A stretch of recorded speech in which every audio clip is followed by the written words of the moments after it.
Hello and welcome to the LightHearted Families series. And today I'm so pleased to be talking to Beatrice and B for short. I'm guessing we call you B more than, yeah. Yep. And some of you may have already listened to her mum Rebecca's story on the LightHearted series. And B has so kindly offered her time and just to share her story so people who are in similar situations or can relate can just take what they want from this recording. So thank you once again for your time. A short little bit of background is B was diagnosed with anorexia in 2008 and had a struggle through, the muddy waters of life throughout that time with her mum. And then as she's come through this, and she'll tell you the story herself, her and her mum have wrote one of the most touching books I have read, and it's the type of book that every page will give you something new to look at, to think about, to consider, and has hope. So I will post the link to the book. It's called Recovery from Within, and I highly recommend it to everybody, and I have done. So B, thank you very much. I'll basically let the floor go to you. Thank you. Thanks. So I was diagnosed with anorexia when I was 14, and the couple of years after I was diagnosed, I was kind of in and out of seeing the doctors, having weekly weigh-ins, and it was really, really tough, and it was tough on me, but it was also hugely tough on the family, and I think that's perhaps what often doesn't get thought about as much, that there's so much focus on the patient that actually it's the support network around that patient that is hugely affected as well. So I kind of went through a couple of years of seeing doctors and having various counselling sessions, and we kind of threw everything at it, including the kitchen sink. And although I after those couple of years, I kind of got to a point where I was at a healthy weight. I wasn't kind of in the danger zone anymore, but I was still kind of managing my eating disorder. I think the eating disorder is a bit like kind of lots of kind of mental health issues, whether it's kind of alcoholism or depression or whatever it is, that we're always kind of told that it's that you'll have it forever and that you'll have to kind of manage those symptoms. I mean, with alcoholism, you get the kind of 6-week chip and all that kind of stuff, and it kind of felt the same, or similar anyway, with anorexia, in that even though I wasn't kind of still going to the hospital and I wasn't in a kind of unhealthy weight, I was still those kind of behaviours and those, just that whole kind of thinking patterns that I was having were still there, and I was having to kind of fight to keep them at bay. So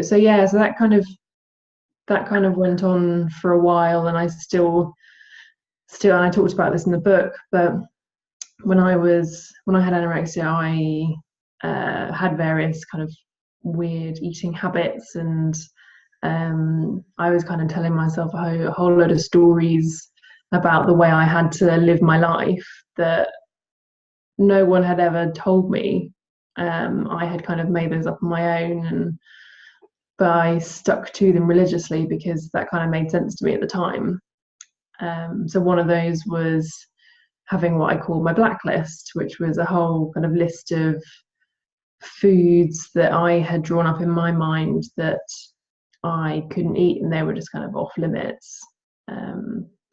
Again, no one ever told me to put those foods on that list, but it was a kind of a no-go list of foods, and that would dictate everything I did. It would dictate what restaurants I went to, it would dictate whether or not I had an argument with mum that night because she had cooked something off that list.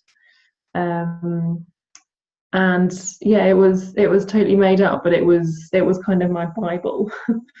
But it's just amazing how we all create those sorts of stories and truths that we believe are true, but actually are no more than a kind of collection of thoughts and beliefs. So yeah, so then I was having a conversation with one of Mum's friends at the time, and one of my lovely friends now, called Mary, and she works with kind of eating disorder patients in the NHS. And I kind of mentioned something about my blacklist, and she said something along the lines of, "Oh, that's not real." And it seems really obvious, but no one had really called me out on it before. And I think with all these sorts of beliefs and stories that we have, whatever it might be, it might not be related to eating. It might be, I don't know, I'm not good enough to ... You can always, everyone can complete that sentence with something. And yeah, so kind of from that point, it wasn't kind of an overnight, "Oh my God, I'm cured." But it just kind of really got me thinking. And it's like, well, if that's not real, then what else isn't? And I think it's once you kind of... I always kind of talk about it like kind of starting to kind of scratch at the corners of this whole big illusion that we've created around ourselves. And once you kind of start to see through some of those stories, everything else kind of comes into question, which can be really overwhelming, because it's like, well, for me, it kind of called into question my whole identity, because I had lived my life as someone with anorexia, and that was, in my mind, that was who I was. So it can be quite overwhelming, quite scary, actually, once you start to realize how much of what we believe we've just kind of made up. But it can also be really exciting. So like for me, once I kind of saw through my list of foods, it actually meant that I could have some fun with it, and I can actually rediscover all these amazing foods that I haven't eaten for over a decade. So I think that was really important for me, kind of remembering or reminding myself that it could kind of be a fun process as well as a kind of life-changing thing. So since then, I mean, anorexia isn't a part of my identity. I don't think about it unless I'm writing a book or talking about it. But yeah, for me, it was something I went through, but it's not something. It doesn't like define who I am. And I think that's so important, because reminding ourselves of that, because we all go through so many things in our lives, and we all experience such trauma at times. And I think it's just reminding ourselves that, yes, that was important, and like I wouldn't change what I went through. I think it was awful, but it was kind of shaped the person I am today in a good way. But yeah, I think it's just like reminding ourselves that, yes, we go through all this stuff, and it shapes us, but it doesn't have to kind of define us. So yeah, that's kind of where I'm at the moment. It's really interesting because, as you say, when professionals are innocently labeling you and basically telling you that, okay, so you're healthy now, however, you're going to have to watch this for the rest of your life. That can be pretty, and in one step, that can be what holds you into that, keeps you in that place. In another step, that can also be a safety zone. So even if we don't like a place that we're in, even if, you know, it's horrible at the time, as you say, when you started to see something differently and, you know, all of a sudden the lights came through your illusion as you were peeling at those cracks, then everything that you'd been taught, everything that all of the professionals who know everything, you know, this is why we go and see them, innocently had taught you was true, then as you say, that unsettling, that it's hard to be in the place, but it can be just as hard to not be in that safety zone of places. So, you know, the amount of different emotions right the way through the journey can be as overwhelming as being in that place. Actually coming out of it can be just at times, and seeing that whatever we're going through is temporary, but so difficult to see when we are living, experiencing real. It's our reality. It's who we are at that moment in time. Also, our thinking has to believe. Yeah. And how difficult if somebody just come and told you that there was nothing actually wrong with you. You were just thinking there was. When you weren't ready to hear that, you would have thought I'm a bit mad. You would have thought, what do they know? Because all the professionals have taught me this.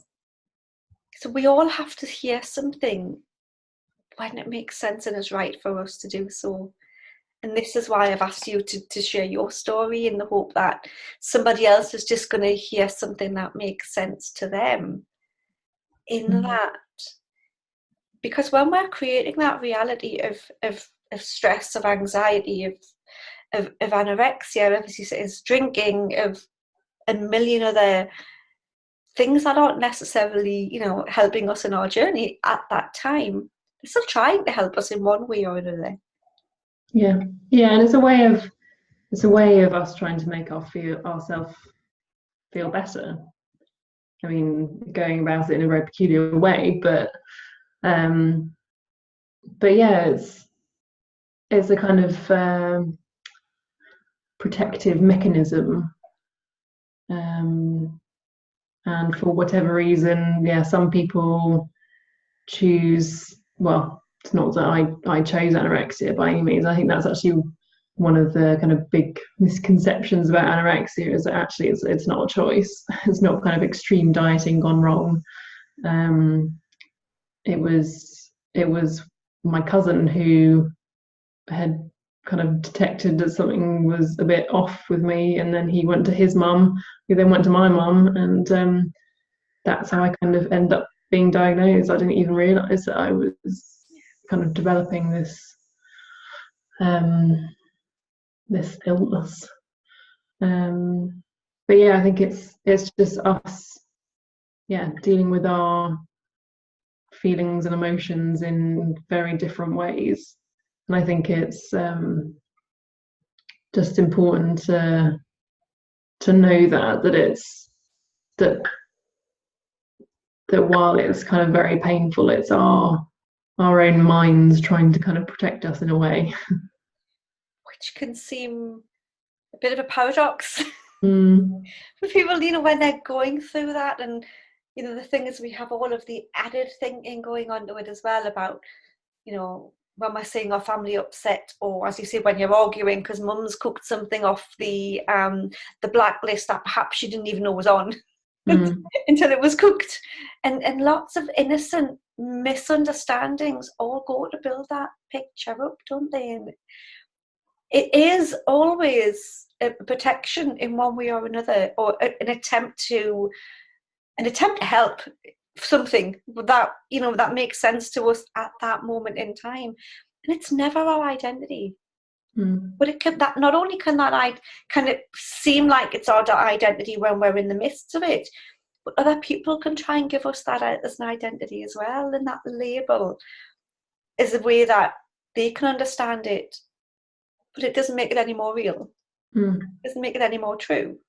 And I think obviously it's so important that labels do exist in life, because it means that we can be diagnosed and then treated, which is obviously so important. But I think it's seeing those labels for what they are, which is a means to be diagnosed and then treated, rather than that then dictating who you are and who you see yourself as for the rest of your life.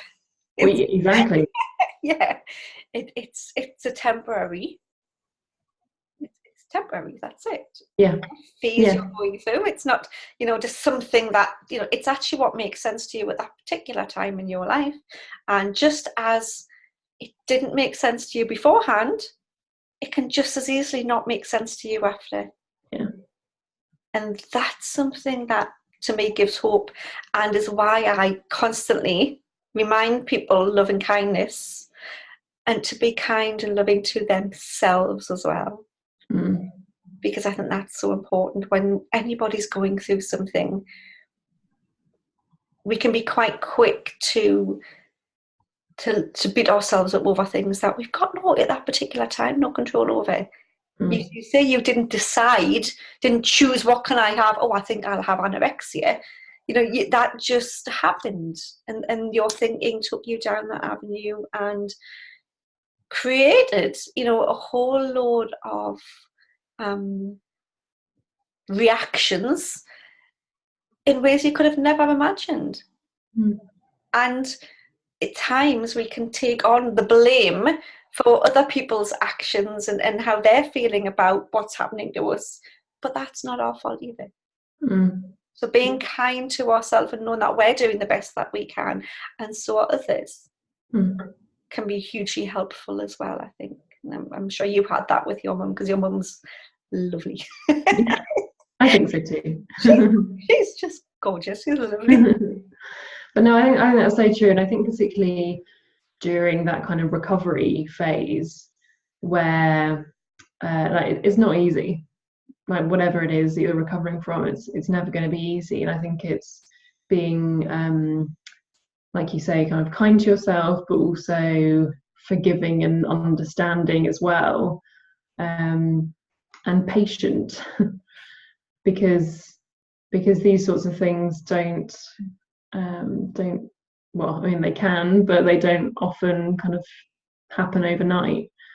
So I think it's, if you're having a really bad day, like, that's okay. Just sort of ride it out and don't beat yourself up over it, because it is a journey, but it doesn't go like that, it goes like that.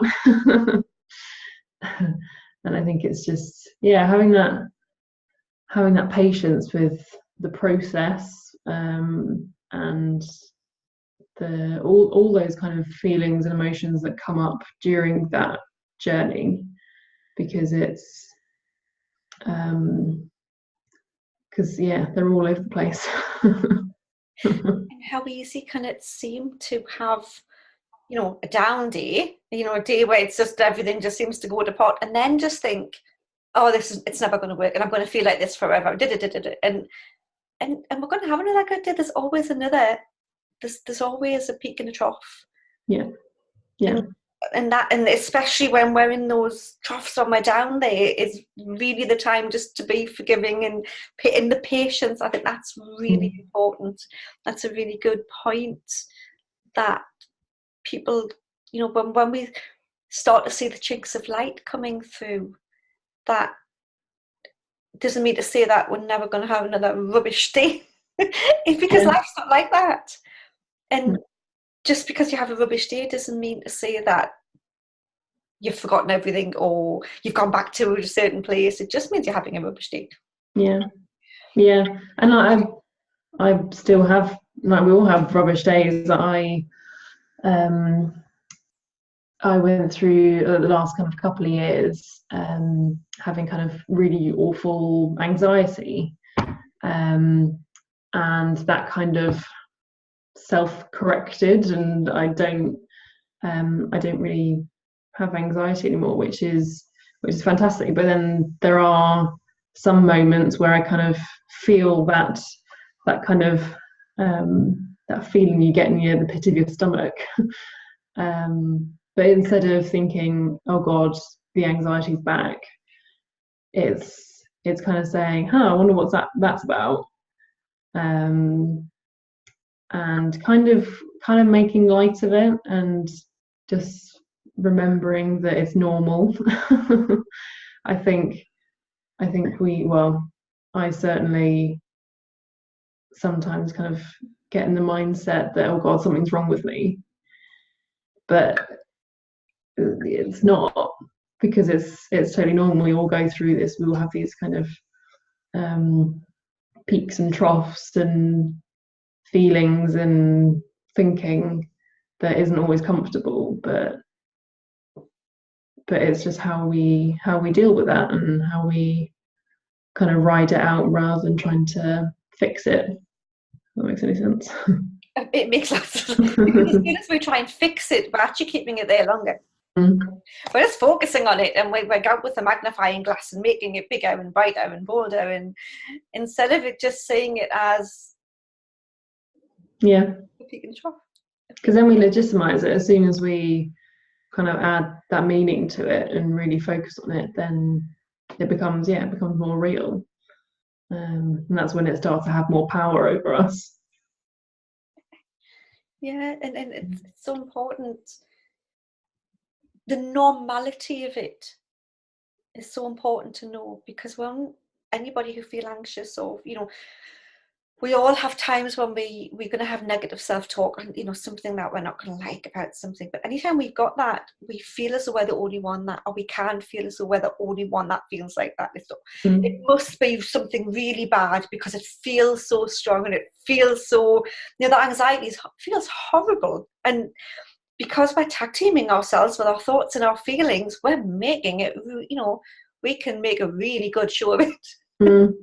And just knowing that that's normal, and that we all do it, and it's not necessarily something must be really wrong with me for to feel like this. And that's not to say we don't listen to our bodies, and if we need to seek further help, then we seek help.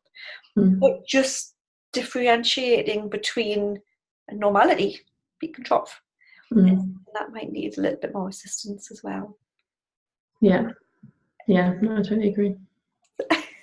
So if somebody's listening to this now, and let's just say they are a teenager, young, going through something, and it doesn't have to be eating. It could be taking drugs, it could be self-harming, it could be anxiety, it could be introvert, and whatever it is for whoever's listening, because there's a wide range of things, that drinking, etc. What do you think they would relate to, coming from somebody who's been there and done that and sees things differently now? I think it's kind of what I said earlier, around just starting to just become more aware of those kind of stories that we're making up about ourselves. Because I think going through like teenage years is so tough. And I really don't think that anyone should kind of underestimate that, the amount of change that we go through. And there's so much going on at home with ourselves, our bodies, at school with our friends, and everything like that. And I think we can get so caught up in we can get so caught up in how we are kind of coming across, and what people think of us, and everything like that, and then that's when we start to build up those different elements of our identity around kind of I'm this but I'm not that, and I should be this but I can't be that, and all these kind of rules that we start to kind of live by. But I think it's just starting to become more aware of the stuff that we're actually making up, because I think once you start to see that, you can't unsee it, and that's been life-changing for me, because I was always believing all the stuff that was coming up in my head, because why would I lie to myself? So yeah, so I think it's just being able to have that kind of self-awareness, I guess, and just notice, because I think it's the noticing part, not necessarily doing anything about it, but it's just noticing where and when we are making up and believing those sorts of stories. And then once you see that, that's when you can kind of decide whether or not you want to believe them anymore. Yeah, that's what I would recommend. It really can be very subtle. It Mm. really just creep in there, tiny bit at a time, tiny little bit at a time, and then before we know it, it's who we are. Like you say, just peeling the edges off those stickers, just peeling the edges off the reality, lets the light in, and then that gives you the power back to decide what you want to do with it. And I think, kind of linked to that obviously it is so hard when we've believed all these things for so long, that it is really hard to see them ourselves. So often it's the people around us, so if they're kind of parents listening in, that obviously in a kind and gentle way, just kind of pointing out where you can see where your child is kind of starting to believe those unhelpful stories, without saying, "Oh, it's all in your head." It's just your thinking. It's making Yeah, it's just your thinking. And without judgment. Yeah, exactly. Without judgment as well, I think it's quite important. So yeah, we can love and kindness to ourselves and others, and empowerment. Yeah, we can get there. Yeah. Thank you so much for your time. That's all right. Thanks for having me. Lots of people, parents and youth, teenagers are going to get a lot out of this. So thank you once again. I will put the link to your book is underneath, as well as I have done with your mum as well. But as I say, highly recommend the book. It's really cool. Thank you for your journey, for sharing it with us. Thanks for having me. Let's stop the recording.